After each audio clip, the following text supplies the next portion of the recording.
जीवन एक आध्यात्मिक, भौतिक और मानसिक अनुभव है जो हम सभी को अपनी उपस्थिति का एहसास कराता है।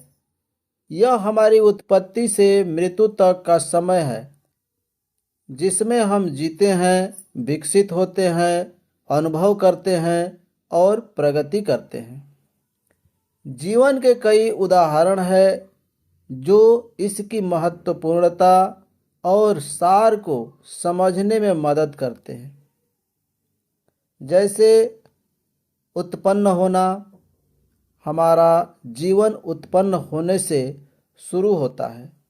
जब हम जन्म लेते हैं तब से हमारा जीवन यापन आरंभ होता है और हम इस दुनिया में अपना स्थान लेते हैं। बचपन का अनुभव जीवन का सबसे सुंदर और पुराना समय का अनुभव बचपन होता है। इस दौरान हम सीखते हैं, खेलते हैं, खुशी महसूस करते हैं और नई दोस्तियां बनाते हैं।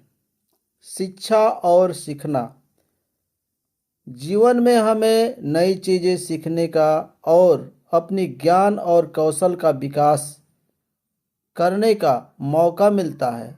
हम स्कूल, कॉलेज या विश्वविद्यालय में पढ़ाई करके नए विषयों के बारे में सीखते हैं और व्यक्तिगत विकसित करते हैं। परिवार और संबंध जीवन में परिवार का बहुत महत्व है। हम अपने माता पिता, भाई बहन और अन्य परिवार के सदस्यों के साथ संबंध बनाते हैं और उनसे प्यार, सहयोग और समर्थन प्राप्त करते हैं। कैरियर और पेशेवर विकास जीवन में हम अपने कैरियर या पेशेवर विकास के लिए मेहनत करते हैं। हम अपनी कौशल और प्रतिभा का उपयोग करके एक नौकरी या व्यवसाय में सफलता प्राप्त करते हैं और आर्थिक और व्यक्तिगत संतुष्टि प्राप्त करते हैं। सामाजिक सेवा जीवन का अर्थ और महत्व सामाजिक सेवा में भी होता है। हम अपने समाज की सेवा करके और दूसरे की मदद करके उनके जीवन में सकारात्मक परिवर्तन लाने का प्रयास करते हैं। उत्प्रेरणा और साधना जीवन में हमें अक्सर उत्प्रेरणा की आवश्यकता होती है जो हमें आगे बढ़ने और अपने लक्ष्य की प्राप्ति के लिए प्रेरित करती है। हम ध्यान, मेधा, योग और धार्मिक अभ्यास जैसे साधनाओं का उपयोग करके अपनी आत्मा की साधना करते हैं। ये उदाहरण जीवन के विभिन्न पहलुओं को दर्शाते हैं और हमें समझाने में मदद करते हैं कि जीवन क्या है और हम इसे कैसे जिए जा सकते हैं। जीवन एक अनमोल उपहार है और हमें इसे मान्यता और सम्मान के साथ जीना चाहिए।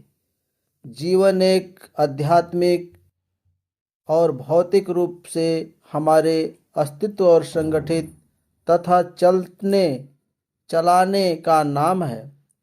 यह हमारी प्राणी और मनुष्यता की सबसे मूल और महत्वपूर्ण विशेषता है। जीवन हमें अस्थायी और अस्थायी रूप से संचालित करता है और हमें जीने की क्षमता प्रदान करता है।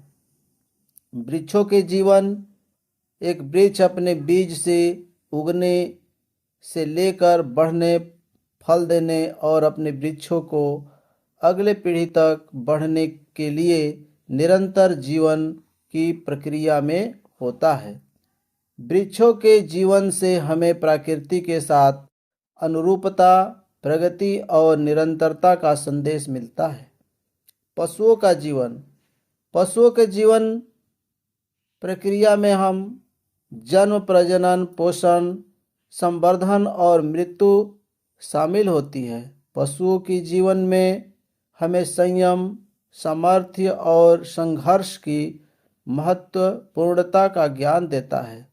मानव जीवन में जीने का तात्पर्य विचार, भावनाएं, अनुभव, संघर्ष, संगठन, संप्रेषित और समाज के साथ संघर्ष आदि से होता है। मानव जीवन हमें संघर्ष का महत्व, सामाजिक बंधन, प्रेम, उत्साह, संवेदनशीलता और उद्धार की प्रक्रिया का अनुभव कराता है।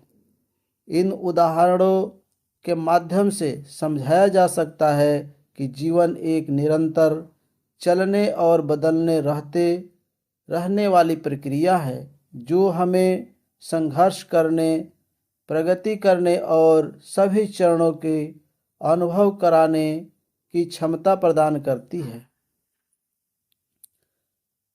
तर्क जीवन को समझने में थोड़ा बहुत मदद कर सकता है। तर्क से जीवन समझा नहीं जा सकता। गुलाब के पुष्प की जीवंतता और उसकी खूबसूरती व महक को समझना तर्क कैंची के तरह और वैज्ञानिक औजार की तरह है। यदि किसी वैज्ञानिक लैब में को गुलाब का पुष्प दो तो उसे काटकर विभिन्न केमिकल में डालकर उसके प्रॉपर्टी और परिभाषा बता देंगे, उपयोग बता देंगे, मगर अब उस गुलाब में जीवंतता न बची, खूबसूरती न बची, वह जीवंत महक न बची, वह आकर्षण न बची, क्योंकि लैब में गुलाब का जीवन मर चुका है। जिसका विश्लेषण किया गया वह तो गुलाब का जड़ व मृत पार्टिकल है। माता के प्रेम को तर्क या विज्ञान से नहीं समझा जा सकता। छोटा बच्चा गिर गया, लोग उठा के हॉस्पिटल ले गए, मगर वह चुप न हुआ। माँ आई, हृदय से लगाया, आंचल से मुंह पोंछा, बच्चा चुप हो गया। जीवन के जड़ स्तर को तर्क से बताया जा सकता है। यदि सांसें चल रही है, चल उठ बैठ, वह कार्य कर सकता है, खा पी सकता है, अर्थात व्यक्ति जीवित है। लेकिन क्या यही जीवन है? नहीं। अच्छा, यह बताओ कि किन तर्क व वैज्ञानिक उपकरणों से नापोगे? उत्साह, उमंग, उल्लास, रसमय जीवन, प्राणवान व्यक्तित्व, जीवन जीने की कला और जीवन उद्देश्य को।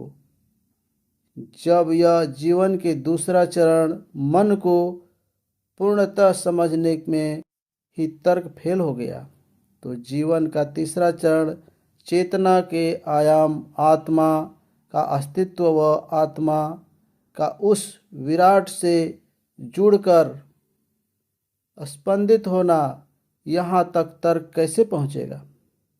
स्थूल नेत्र दिन में आसमान से ऊपर व धरती के नीचे नहीं देख सकते, तो इसका अर्थ यह नहीं कि ब्रह्मांड का अस्तित्व नहीं है। मनुष्य की छोटे से कप जैसे बुद्धि में संसार भरने में असफल हो जाओगे। अतः सागर को समझना है तो उसमें प्रवेश करो। तर्क व शब्द बड़े तुच्छ है, इनसे जीवन समझा जा सकता है और न समझाया जा सकता है।